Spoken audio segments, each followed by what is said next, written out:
Vamos a abrir la Biblia en el Evangelio de San Juan 15. Sobre los primeros versículos va a tratarse el tema de esta mañana. Antes de comenzar con el tema, vamos a cerrar los ojos un momentito para que Dios nos dirija. Bendito y amado Dios, Señor, pedimos tu presencia, la presencia del Espíritu Santo, porque solamente Él puede abrir nuestras mentes, hacernos entender, Señor, lo que nos quieres enseñar a través de estos versículos tan profundos, Señor, que nos han llegado hasta estos tiempos, Padre bendito. Acompáñanos, te lo pedimos en el nombre de Cristo Jesús. Amén. Muy bien. A ver, antes de comenzar con el capítulo 15, en el último versículo del capítulo 14, en el versículo 31, dice: «Mas para que el mundo conozca que amo al Padre, y como el Padre me mandó, así hago. Levantaos, vamos de aquí». Y esto fueron las palabras que las pronunció Jesús luego de la última cena, ya cuando se dirigía al Getsemaní. O sea, ya era su última noche prácticamente, ¿no? Voy a leerles una cita del Espíritu de Profecía.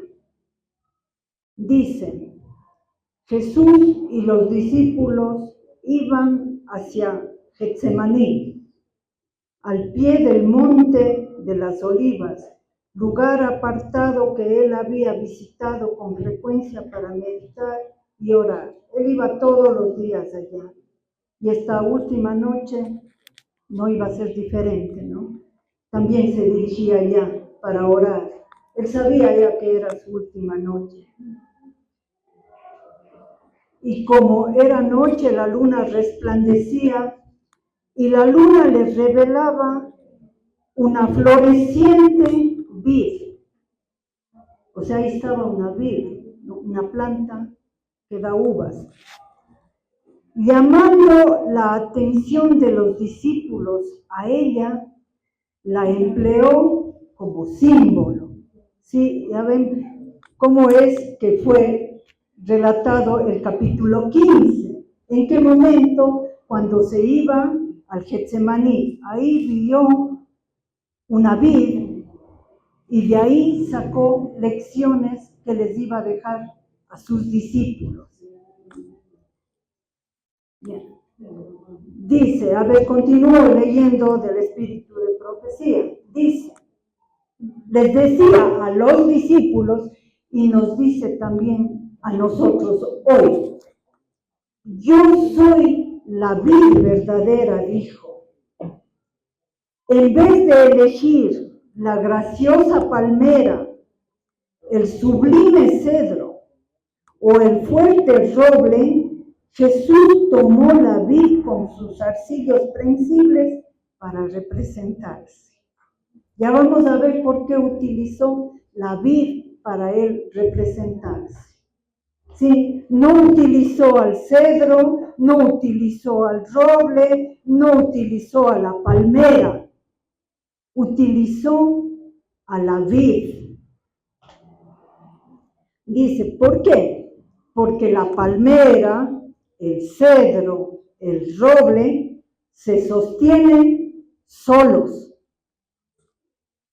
No necesitan apoyo, pero en cambio la vid se aferra al enrejado y así sube al cielo. Muy bonita la cita, ¿no? Dice, y así también Cristo en su humanidad dependía del poder divino, ¿no? Por eso Él se representó como la vid, porque Él siempre dependió de su Padre. En cambio, las otras maderas, los otros árboles, solos crecían, pero la vid no. La vid necesita un enrejado para crecer.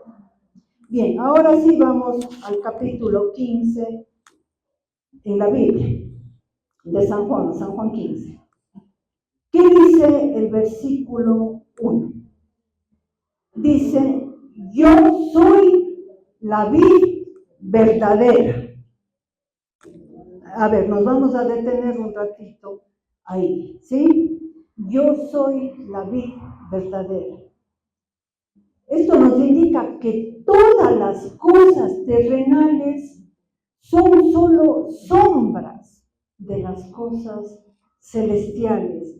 Cuando Jesús dice, yo soy la vid verdadera, ¿qué nos está diciendo? Que todas las vides de esta tierra son solo representaciones de la vid verdadera. Él es la realidad divina y todas las vides de la tierra apuntan hacia Él, nos enseñan cómo es Él. Entonces, ¿cuál es la vid verdadera? Es Jesús, lo dice en su palabra. Yo soy la vid verdadera. ¿Qué dice la segunda parte del versículo 1 de San Juan 15? Y mi Padre es el labrador, ¿no? En otras palabras, mi Padre es el jardinero. ¿Qué debe tener una vid? Una vid necesita de un labrador, de un jardinero, para que la plante, para que la cuide, ¿sí? Para luego recibir los frutos y regocijarse en los frutos. Jesús dice, mi Padre es el labrador, o sea, que el labrador es Dios el Padre. Y siempre Jesús dependió mucho de su Padre para todo, ¿no? Todo lo que él era, todo lo que hizo, se lo debía al Padre. Ya, como dice San Juan 5:19. Todos los versículos, la mayoría son del Evangelio de San Juan, ¿no? Como dice el Evangelio de San Juan 5:19. Respondió Jesús y les dijo, de cierto os digo, no puede el Hijo hacer nada por sí mismo, sino lo que ve hacer al Padre. Porque todo lo que el Padre hace, también lo hace el Hijo igualmente. Entonces, mire, todo lo hacía de acuerdo a la voluntad del Padre. También vamos a leer San Juan 14:10. San Juan 14:10 dice, ¿no crees que yo soy en el Padre y el Padre en mí?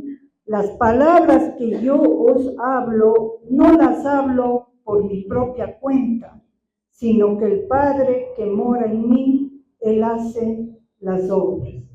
Entonces, según estos versículos, Jesús dependía completamente del Padre. Todo lo que él hacía era de acuerdo a la voluntad del Padre. Sí, ya, y aquí sacamos una lección, ¿no? Porque muchas de las veces nosotros confiamos 100% en Jesús y eso está bien, es correcto, pero dejamos al Padre a un lado. Sí, Jesús nada hacía si no oraba primero al Padre. Y nosotros también debemos imitar en eso a Jesús, depender completamente del Padre, porque así como es tan gloriosa la vid, también es glorioso el labrador, ¿no? Entonces hemos analizado el primer versículo. Yo soy la vid verdadera y mi Padre es el labrador. Entonces vamos entendiendo ya todos estos versículos. ¿Quién es la vid verdadera? Jesús. ¿Quién es el labrador? Mi Padre. Ahora en el versículo 2 dice, todo pámpano que en mí no lleva fruto, lo quitará. Vamos a ver ahora el pámpano, ¿no es cierto? En otras versiones dice ramas, ¿no? Ya, aquí en mi versión dice pámpano. ¿Qué es el pámpano? Una vid necesita de pámpanos, de ramas, porque la vid sin los pámpanos nada puede hacer, no puede dar ningún fruto.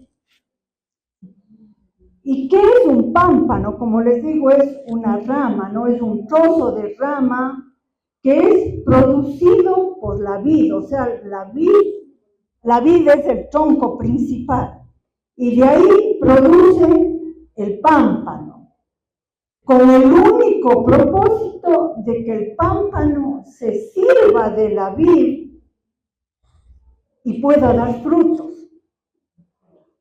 ¿Sí? Ya. En cuanto a la naturaleza, tanto el pámpano como la vid tienen la misma naturaleza, están en el mismo terreno.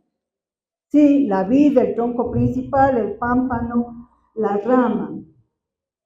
Pero aunque tengan la misma naturaleza, la vid es más gruesa, es más fuerte. ¿Y cómo es el pámpano? Más delgadito, más débil. Entonces, ¿quién provee todo el alimento al pámpano? Es la vid. Ya. Y el pámpano, ¿qué tiene que hacerse? Rendirse ante la vid y proveerse de toda la savia para producir frutos. ¿Sí? He entendido lo que es un pámpano. ¿Cuál es el principal propósito del pámpano?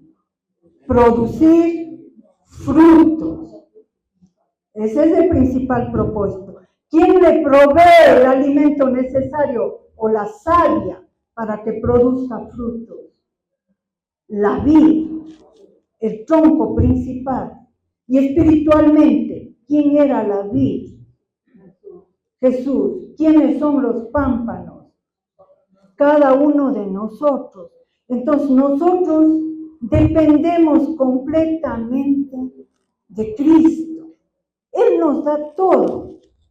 Igual, nuevamente, les voy a leer una cita del Espíritu de Profecía, ¿no? Dice, el pámpano está injertado en la vid viviente y fibra tras fibra, vena tras vena, va creciendo en el tronco. La vida de la vid llega a ser la vida del pámpano. O sea, qué bonito, ¿no? Al menos a mí me encanta leer el Espíritu de Profecía, aclara tan lindo qué es la vid, qué es el pámpano. No, dice fibra tras fibra, vena tras vena, lleva el alimento al pámpano. Espiritualmente, cuando el pecador se une a Jesús, empieza a depender de Jesús, dice, el pecador une su debilidad a la fuerza de Cristo, su vacuidad a la plenitud de Cristo, o sea, su vaciedad, porque humanamente no tenemos nada, no tenemos nada, todo es de Dios.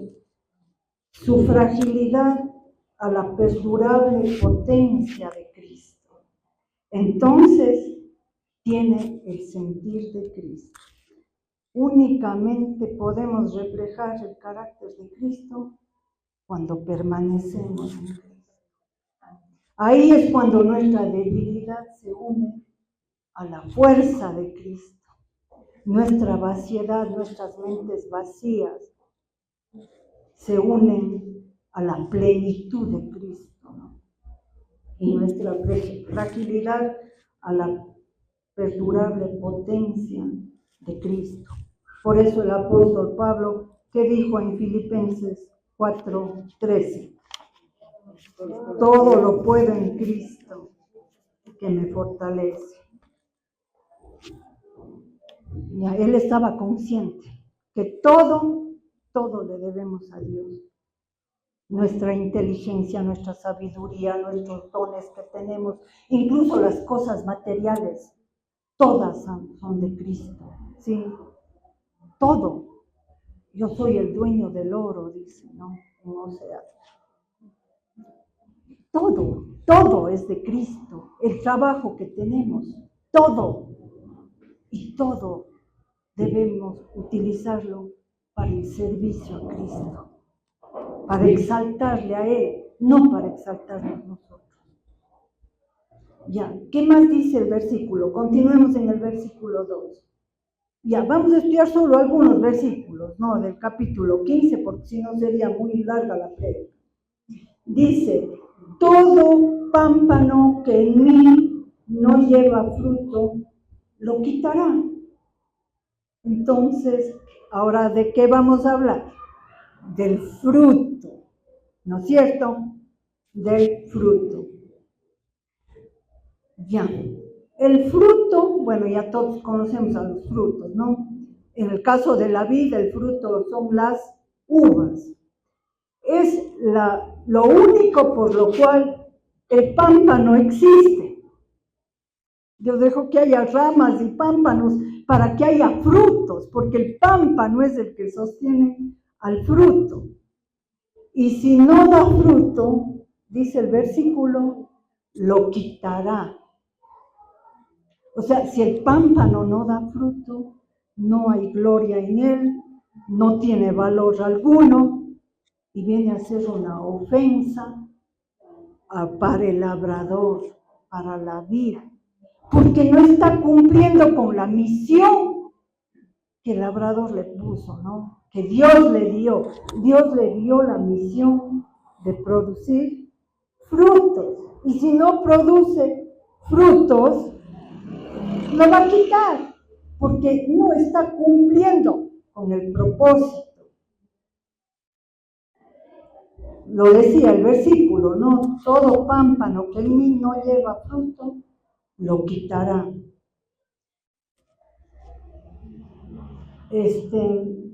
¿Cuál sería el fruto? O sea, estamos hablando del fruto del Espíritu. Hablando espiritualmente, vendrían a ser, o sea, ¿qué frutos desea que nosotros produzcamos? Ya, son los frutos, es el fruto del Espíritu. Si se dan cuenta, ahí no dice los frutos del Espíritu. Vamos a leer Gálatas 5:22.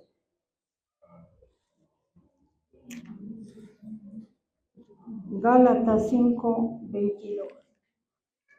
A ver, ahí está, ¿no? Dice, mas el fruto del Espíritu es amor.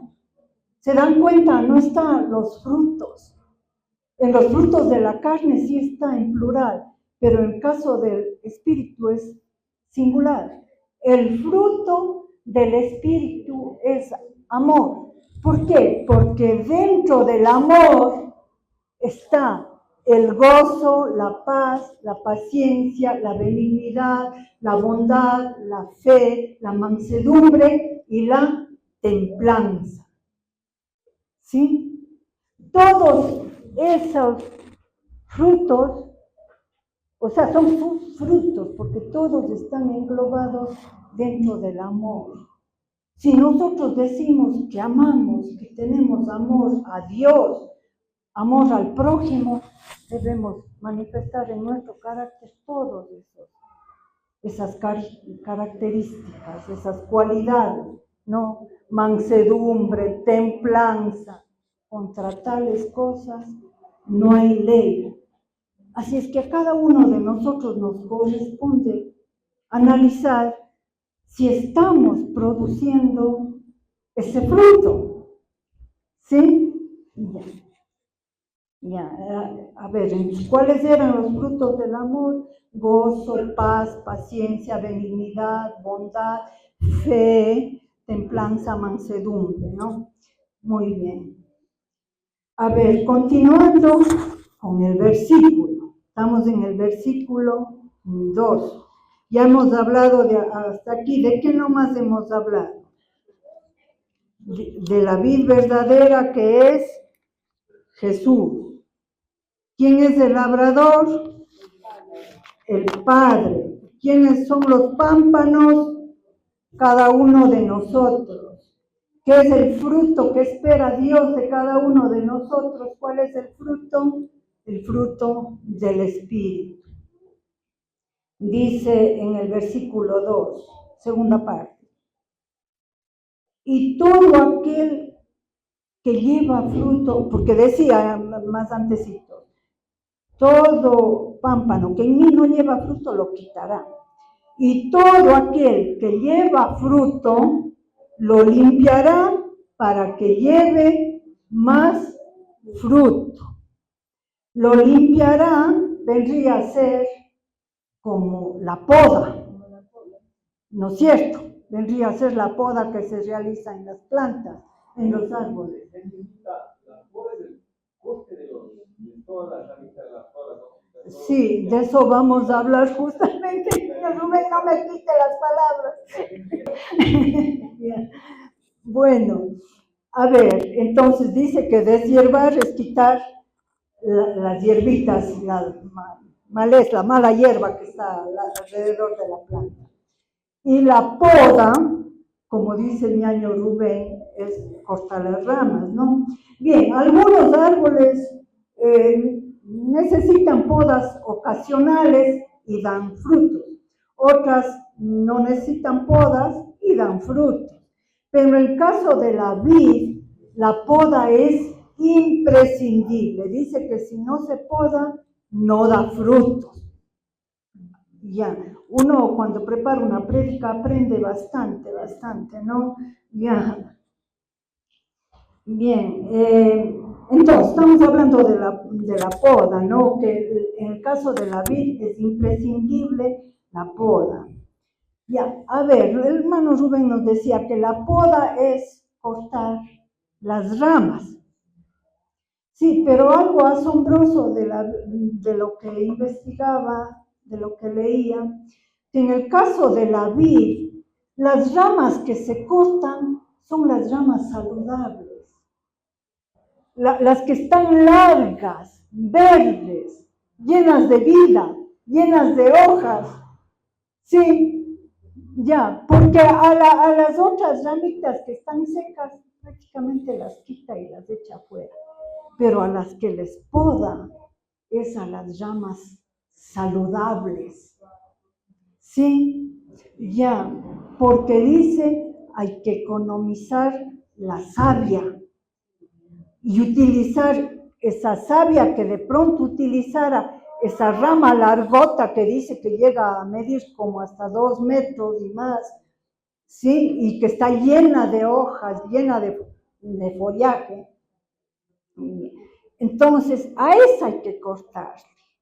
Y queda apenas unos 5 centímetros, 6 centímetros injertada en la vid.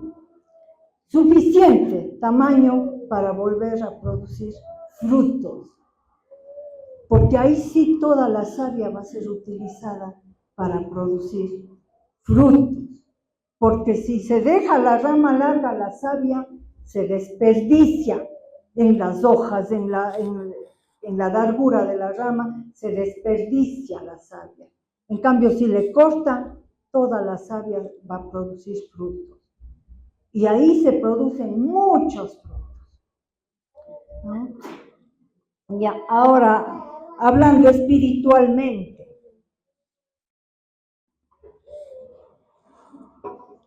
ya, dice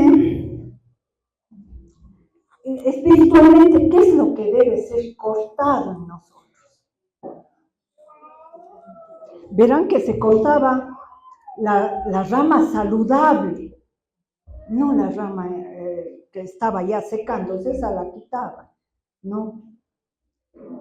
O sea, debe ser quitado en nosotros todo lo que Dios nos dio, los dones que nos dio, los talentos que Él nos dio.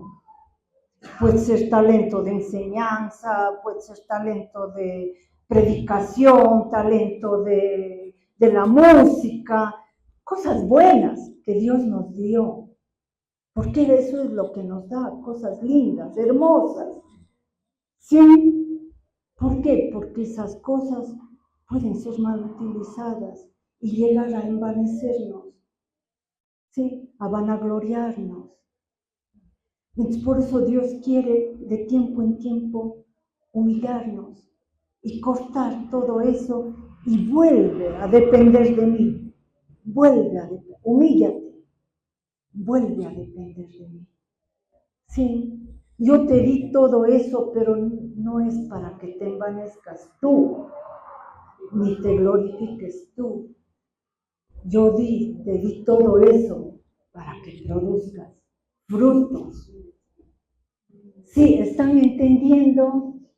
Sí, ya cómo quiere Dios que de tiempo en tiempo nos humillemos, ¿no? Muy bien, entonces esa enseñanza nos deja de la poda, ¿no? La poda, que son cortadas las ramas buenas, no las ramas enfermas, secas, marchitas.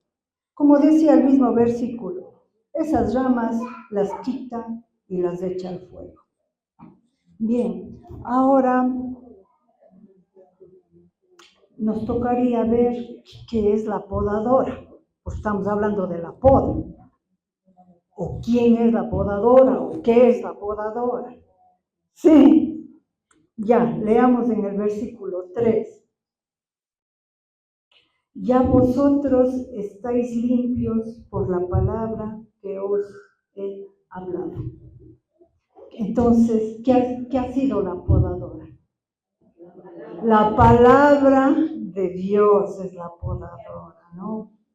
Dice, ya vosotros estáis limpios por la palabra que os he hablado. Bien, vamos a leer Hebreos 4:12 acerca de la palabra de Dios.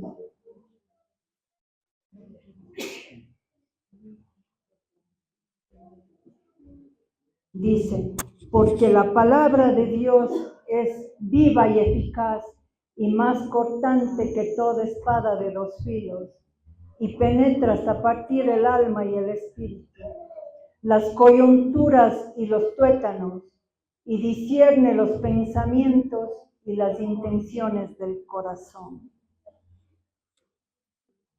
La palabra de Dios es viva y eficaz, más cortante que toda espada de 2 filos. Miren, si ustedes penetraran en alguna parte del cuerpo una espada solo de un filo, ¿les lastimaría? No digamos una espada de doble filo, ¿no es cierto? ¿Dónde penetra esa espada de doble filo? ¿Qué es la palabra de Dios? En nuestra mente, en el óvulo frontal, que es donde están los pensamientos. ¿No? Dice, penetra hasta partir el alma y el espíritu, las coyunturas y los tuétanos, y discierne los pensamientos y las intenciones del corazón. Esa espada penetra y lastima, ¿no? O sea, cuando Dios nos corrige, nos llama la atención, nos lastima, nos causa dolor, ¿no es cierto? Pero es por nuestro bien. Si Él nos quiere quitar la vanidad, la vanagloria, la soberbia, el orgullo, nos va a doler, pero luego vamos a producir buen fruto. Y como decía en Gálatas 5 mismo, pero los versículos anteriores, el fruto de la carne,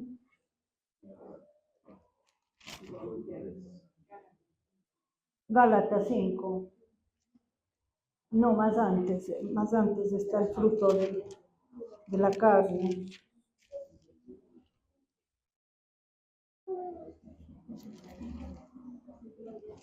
Ya, a ver, Gálatas 5 dice, y manifiesta, 5:19, y manifiestas son las obras de la carne, que son adulterio, fornicación, inmundicia, lascivia, idolatría, hechicerías, enemistades, pleitos, celos, iras, contiendas, disensiones, herejías, envidias, homicidios, borracheras, orgías y cosas semejantes a estas, acerca de las cuales os amonesto, como ya os lo he dicho antes, que los que practican tales cosas no heredarán el reino de Dios.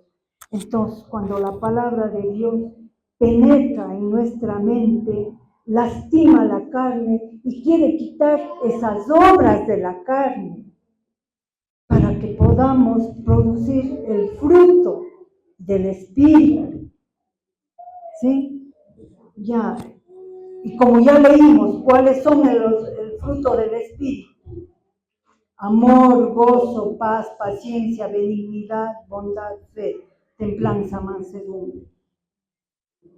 Miren, si no dejamos que la palabra de Dios corrija todas esas debilidades en nuestra vida, en nuestra mente, difícilmente vamos a poder producir el fruto del Espíritu.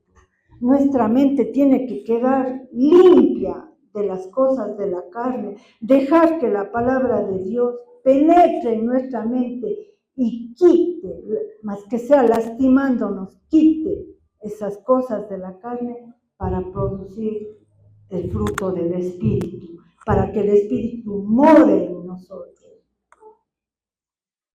Ahora hemos visto hasta aquí cómo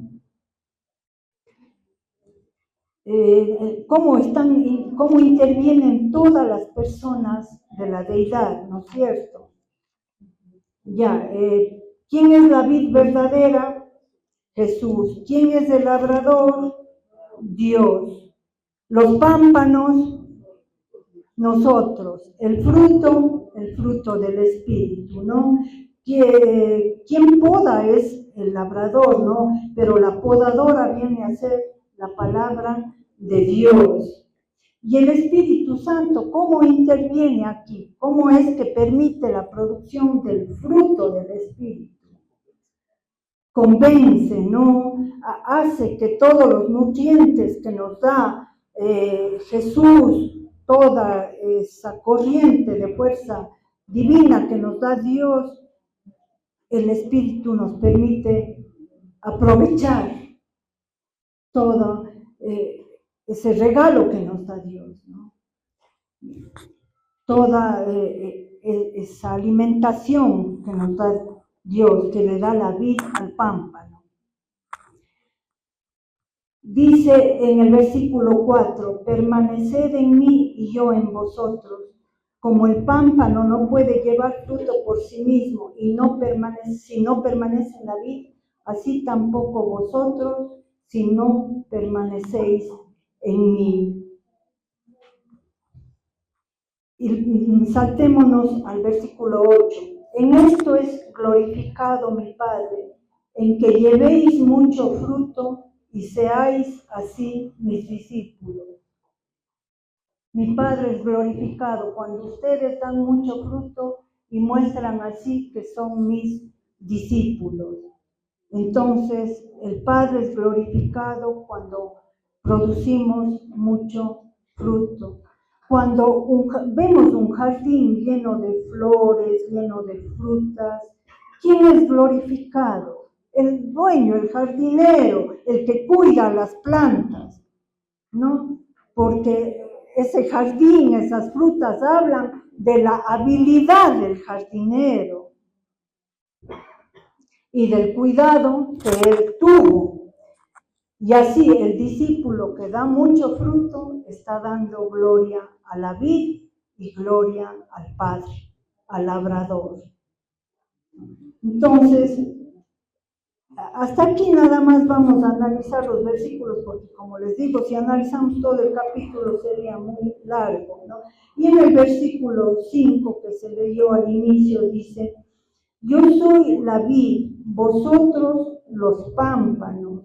El que permanece en mí y yo en él, este lleva mucho fruto, porque separados de mí nada podéis hacer.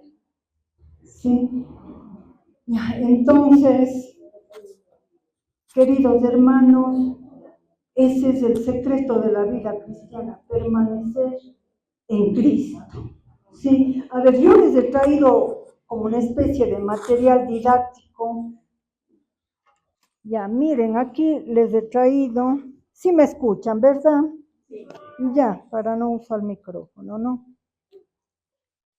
Ya, les he traído una ramita que está unida únicamente por una venita, por una fibra a la vid. Supongamos que esta es la vid. Una ramita que está unida solo por una fibra. ¿Creen ustedes que pueda tener el alimento suficiente para producir frutos? No, ¿no es cierto? Ya, imposible, prácticamente imposible. La misma rama va a morir, no va a producir hojas, no va a producir fruto, ni ella misma va a poder sostenerse. Espiritualmente igual, si nosotros estamos conectados con Jesús solamente mediante, qué sé yo, un día de estudio de la Biblia, por una asistencia solo el sábado a la iglesia, solo el sábado en la mañana, y el resto de la semana nos olvidamos de leer la palabra de Dios, y el resto de la semana no oramos, no estudiamos, no servimos a los demás, no asistimos a reuniones que se realizan en la iglesia. ¿Creen ustedes que eso es permanecer en la vida? No. Inexorablemente la rama va a secarse porque va a estar conectada solo por una ramita. Y al secarse, ¿qué hacía el labrador? La quitaba y la echaba al fuego. Pero si una rama está conectada por varias fibras, obviamente va a estar saludable, sana, verde, llena de hojas, va a producir frutos, va a estar muy bonita incluso a la vista. Entonces, ¿cómo debemos estar los pámpanos nosotros unidos a Jesús? De muchas maneras, ¿no? Constantemente, una permanencia constante en Cristo Jesús, a través de la oración, del estudio de su palabra, de la asistencia a la iglesia, en los distintos programas. El sábado es santo no solo hasta la 1 de la tarde, el sábado es santo hasta las 6 de la tarde. Y debemos permanecer en comunión, en unión con los hermanos, porque todos ellos forman parte de esta vida que nos conecta a Cristo, de nuestra permanencia en Cristo. Solamente si permanecemos en Cristo, Él nos va a dar sabiduría, nos va a dar conocimiento, inteligencia, dones. Los dones se van a multiplicar, el talento se va a multiplicar. Entonces, si queremos tener dones, pues Dios nos va a dar los dones cuando permanezcamos en Él y cuando los utilicemos para servir a Cristo. Solo allí vamos a dar frutos y muchos frutos. Cuando no utilicemos los dones que Él nos dio para nuestra exaltación, para nuestra glorificación, sino para producir frutos. Entonces, ese es el tema que nos ha querido presentar Dios en esta mañana. Esperemos que haya quedado claro y que lo pongamos en práctica sobre todo.